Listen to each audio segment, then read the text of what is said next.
Hey guys, it's Maple here again today with a crit facebreaker character this time around. This character revolves around using facebreakers and the new talisman on the Softcore Talisman League, Rigfold's Curse.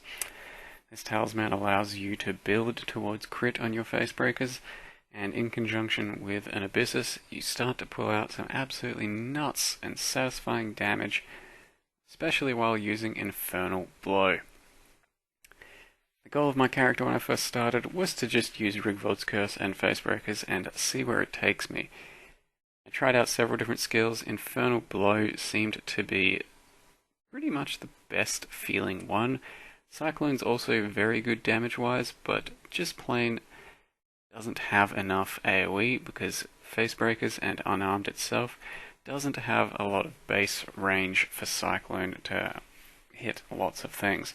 Whereas with Infernal Blow, Melee Splash, Increased Area, you scale all those together and you have some serious large one-shotting abilities. So here I'm just going to run through a quick map, a volcano, to show off the playstyle of the character. One other thing I learned is that Shield Bash, or Shield Charge, is actually a pretty decent movement skill these days, when paired with faster attacks and some movement speed as well. So the character does have 30% movement speed from boots and a few bits and pieces from passive tree as well as Vile Haste. When you combine all of those together, Shield Charge actually moves pretty similar to Whirling Blades. Obviously not quite as good, but it can be a very good gap closer, and it's all you've got as a Facebreaker character, since you cannot Leap Slam and you cannot Whirling Blades. Our actual attack is Infernal Blow paired with Melee Splash. Melee Splash got a substantial buff in the last patch, in that it's got much better damage, much better range, so it's actually quite worth using these days. And paired with Infernal Blow, that means that whenever you're hitting with your Infernal Blow, you're melee splashing it, and then on top of that, whenever you kill something, it explodes, all becoming many explosions. So some people have made characters like this and dubbed them a One Punch Man. It's not quite a One Punch Man, at least not my version of it, but it is very close on quite a lot of occasions. Right now I am using Multi-Strike, and you don't necessarily have to use Multi-Strike, but it's a pretty large improvement for your gameplay, because without Multi-Strike that means you have to basically click every single thing you attack.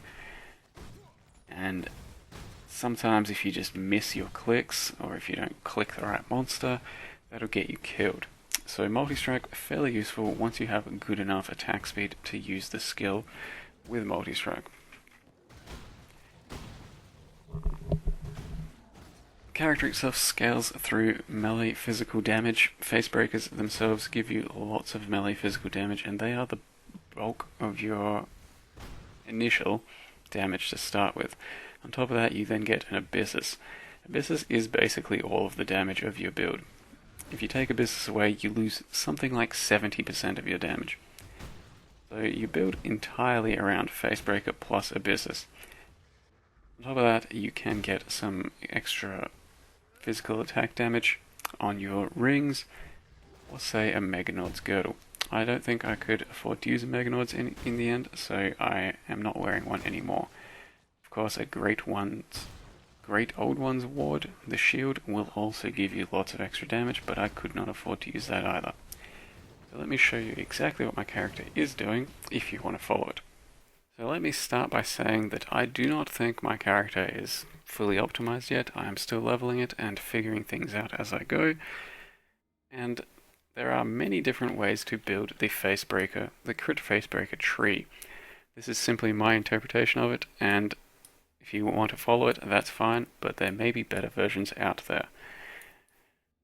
So to start with, I started as a duelist.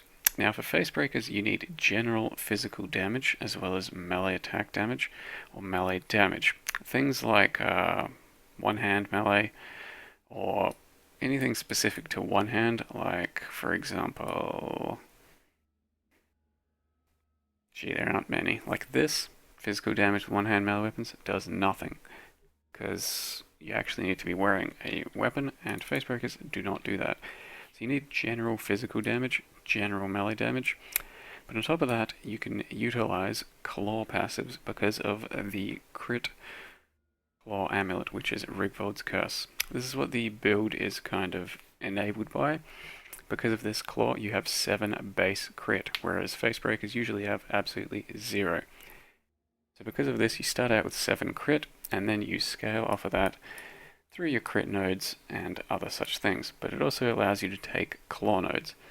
So a node like this, for example, will give you 25% chance to crit. You won't get the 8 crit multi because it doesn't specify that crit multi is applied. You get claw damage, attack speed, and crit chance. So things like this aren't bad. These are pretty good as well. But otherwise, you just generally scale from... This is the only other claw nodes there are. Besides that, you generally scale crit, physical damage, attack speed, all of the above. On top of that, I have built fairly heavily around block throughout my passive tree because it's really good.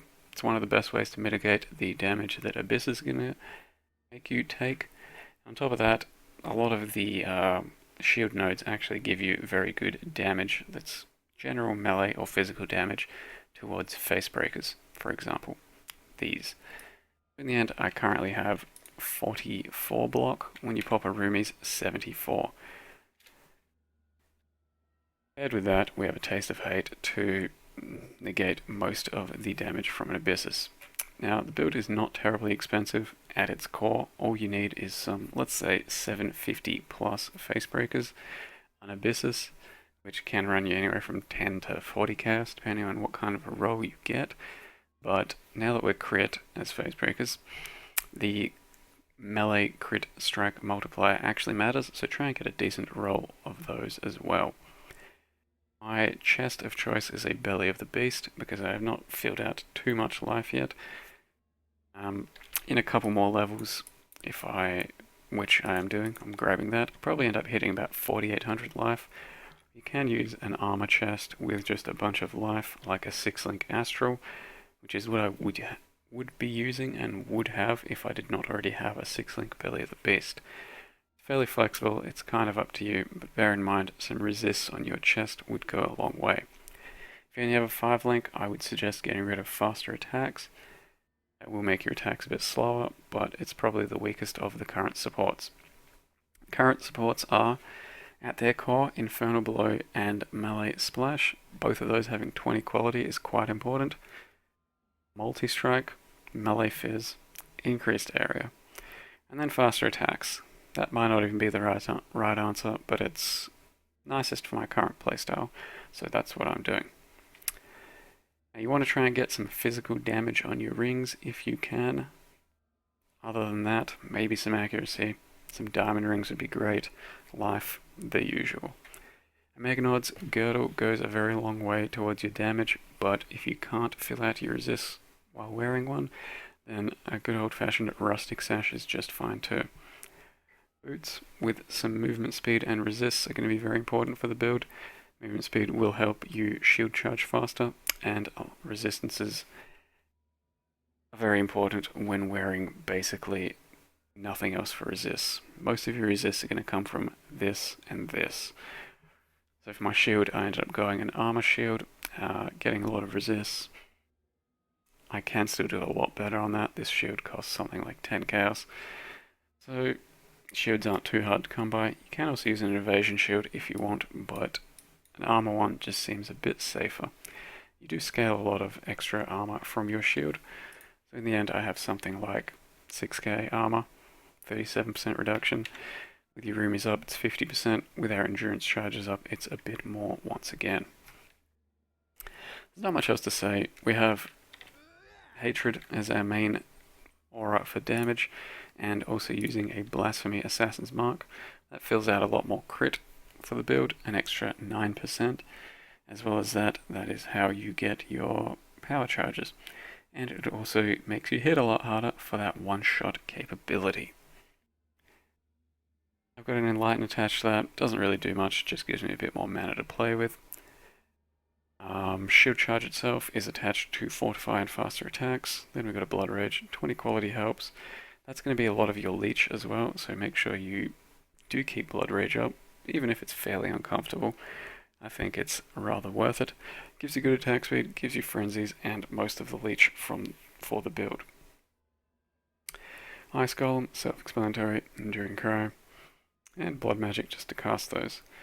Of course, have a cast when damage taken set up with a Mortal Coil and increased duration. That helps prevent a lot of hard melee hits if you're in particular trouble and your block doesn't save you. As well as that, Vile Haste attached to increased duration. So this is essentially my interpretation of Crit Facebreakers. It still isn't fully complete and I'm still sussing it out a bit, but it's been a very fun character to play. Maybe you'd like to build one of your own and build it a bit different really from me. That would be just fine. I'm not at all confident this is the best version. One other thing to mention, Pugilist, pretty good over here. 23% to unarmed and to claws, so that ends up being 46%. Not the greatest, but a pretty good duel just for what it is. Other duels I have, life, melee damage, crew with fire skills, that's whatever. A 15% increased area while unarmed. And one of these, area damage, melee physical damage. Not the greatest, once again. Anyway, this is Crit Facebreakers using Infernal Blow.